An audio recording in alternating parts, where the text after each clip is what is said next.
Welcome, everybody, to Daily Doxa. Steve Yano here again. I'm sorry, if you're subscribed to the channel, you probably got pinged a lot yesterday from all the crazy stuff I've been doing. The last couple of days have just been amazing. I feel like kind of purged. I feel like in a good way, like refreshed. Like I feel like a lot of dusting has been done. Just because I was going through a bunch of old files. One of the reasons why, and the first thing I want to talk about is excitement about upcoming conferences and things that I'm doing. So today that I'm filming this, and I'm hopefully going to post this. I don't know why I wouldn't post this immediately. This is NCA deadline day. It's March 29th, and this is the day that all communication scholars submit their papers to NCA in hopes that National Communication Association clause will give them the gift of a presentation slot at the National Convention in November so they can convince their university to pay for their trip to go there and present their work. And for most of my professional life, NCA has been really important to me. Recently, it's kind of dropped off a bit. And part of the reason why is NCA is like, I don't know. I have some thoughts about NCA on NCA submission eve. And you've probably heard some of my thoughts before if you listen to the podcast in the bin or you're familiar with the things I've said about it in the past. But I think NCA is what you make of it. It's pretty good if you go and do your own thing about it. But if you expect it to do something for you, you'll be very disappointed. So why did you get so many video pings? I was very much involved in this organization, the Committee on International Discussion and Debate. I was very much involved with this for several years, and I helped plan the tours. What this committee does, this is a part of NCA, what this committee does is it sponsors British champion debaters, two champions from the English-speaking union in London, come on a tour to debate at numerous colleges and universities, somewhere between 20 to 30. Over the course of a semester, over the course of like 13, 14 weeks. It's a whirlwind tour. We do the same thing with Japanese students. And then we have a reciprocal tour with the Japanese every other year.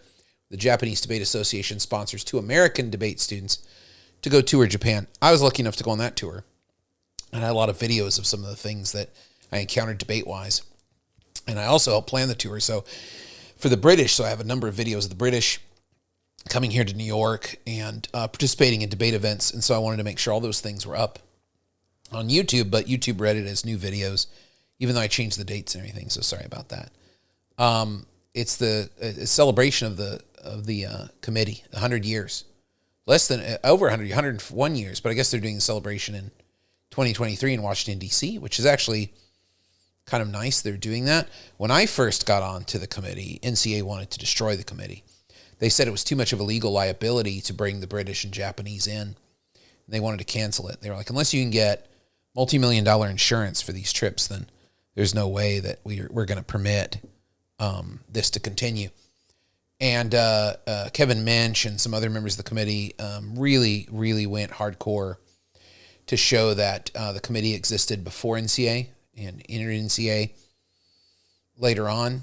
And the committee had 100-something years of incredible support, incredible events, and canceling it would be a mistake, especially if you call yourself a communication organization.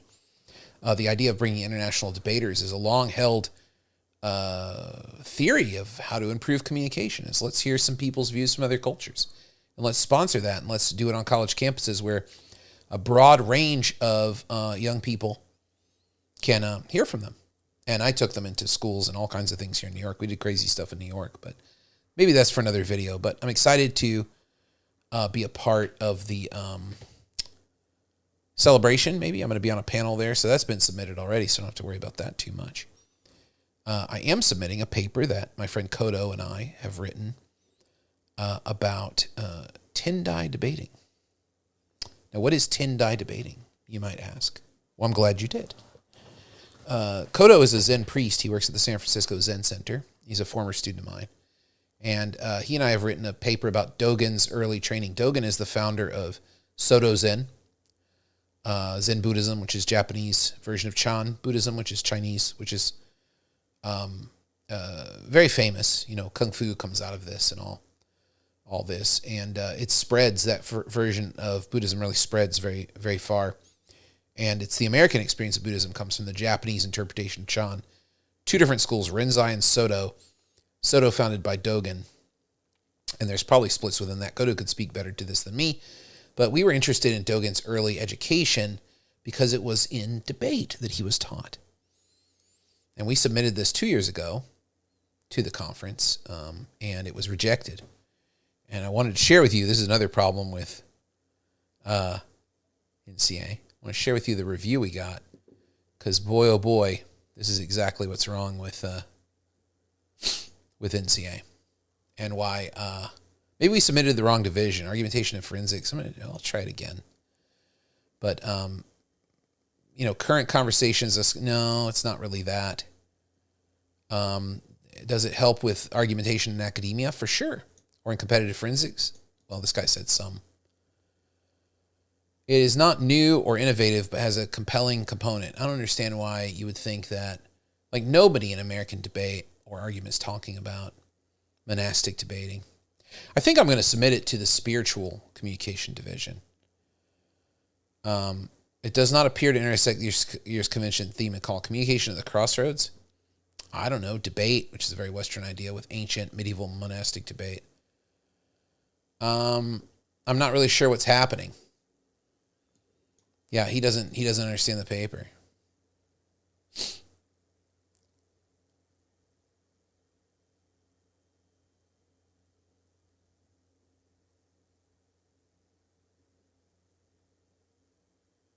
Yeah, this review is actually pretty good.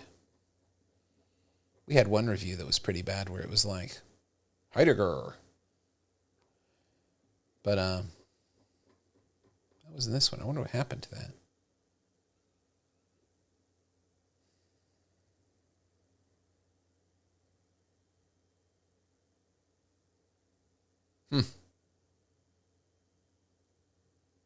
Yeah, bad review. I think this guy just wants to have, I don't know what they want. But this is the kind of review that you get sometimes, and you're just kind of like, I don't know. So I'm hoping to maybe send it to spiritual. I think I maybe sent it to the wrong division last time. But the thing is that a lot of times in these review processes, people are looking for what they want to see, and then they don't get, you don't get something very good. But anyway, we're almost 8 minutes in. What else is going on? What else can I talk about? Oh, another very important thing that has happened is I have been accepted. One of my papers has been accepted too. So I've got the NCA thing going on. I've also reapplied to C-SPAN for their conference, which I'm excited about. Got that submission in thanks to my friend Andrea, who really helped me by sending me the call, and I kind of missed the call. And now I'm going to be going to Qatar, a country I have never been to before. There was a time previous that I almost went to a conference on debate in Doha, and there have been 4 argumentation conferences in Doha. This is the first international conference on debate and dialogue, which I think is an interesting way of phrasing it. But they're saying it's the first one. There were 4 other ones, but I guess they're breaking with that. So the areas look really cool to me. I'm very excited about this. And this will actually be a conference where I think I'll learn something. They're keeping it very narrow, very limited number of papers. And I get to go to Qatar and present my paper. I have to make sure to meet this deadline of sending my paper in by the 30th, but that should not be a problem at all. So the paper I'm writing is about thinking about debate as a game. And what kind of game do we think debate is? I'm not really sure what kind of game debate is. A lot of people have a lot of different ideas about this, but I'm interested to kind of explore it. I'm looking at the Labyrinth, the glass bead game, or maybe something like chess, and I'm looking at D.W. Winnicott's squiggle game. So those are the 3 game metaphors I'm looking at to say, what kind of game do we think this is? What kind of game do we think debate is? And what should it be? And I've been having a lot of great conversations about the is-ought fallacy in my classes, which is really kind of cool. So NCA less exciting. I'm involved in a couple of panels there, I think. Maybe just one, maybe just the CIDD one. And then I'm going to submit this paper, and hopefully we'll get a pretty good review where it's like, you guys don't really talk about Western philosophy enough for my tastes. Well, we were just kind of talking about Buddhist thought. But, when you're talking about something Eastern thought, very unfamiliar to a lot of people working in rhetoric and in philosophy. unless they specialize in it. And so you get somebody who's like, I see a lot of connections between this and other forms of rhetoric. Maybe this paper shouldn't be permitted. I think maybe we just submitted to the wrong division. I like the argumentation and forensics division generally, but maybe we just submitted to the wrong one. But it'd be good to give it another try. Particularly unhelpful review there. They're saying, well, you should have added these people in. The last thing I'll talk about is that I have been thinking a lot about Cyrano de Bergerac. I just read it for the first time. I've watched it many times. I've seen the play. I've seen the movie. And I'm thinking Cyrano can help us with the ideas that we're facing with AI and with the misrepresentation of a mix of ideas.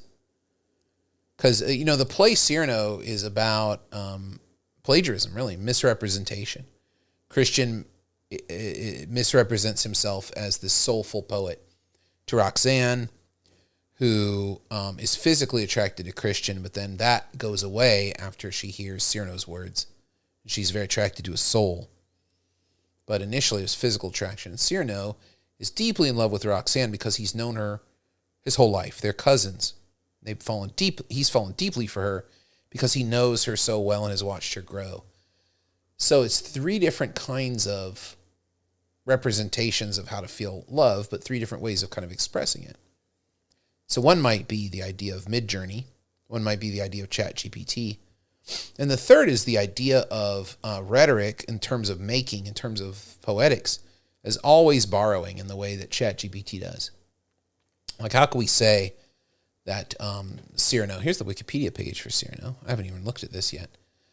But, he's like a real person and a poet and a philosopher. And this idea of the man of letters, which is kind of the old educational ideal, the man of letters, someone who's read so much they can compose verse on the fly. They are familiar with philosophy and theater and plays and writing and stories, and they can just kind of generate. Wasn't that what ChatGPT does? And Cyrano has a couple of moments where he's like, yes, it was my words, but was it my words? Where are these words coming from? I have maybe outdone myself, this kind of thing, to where he's not exactly sure in the play. There's a couple of moments that I think are kind of productive for that. So I'm thinking about writing a little something about Cyrano and ChatGPT, maybe ChatGPT de Bergerac or something clever like that I might think about. So anyway, this vlog is way too long. I'll see you guys tomorrow. I'm going to try to do more of these more frequently, but now I got to go submit our NCA paper, and then I have to grade. So if you like this, there's plenty more Daily Doxa videos sitting there for you to watch, or you can watch some of the other debate videos on the channel or lectures, and I will see you in the next one.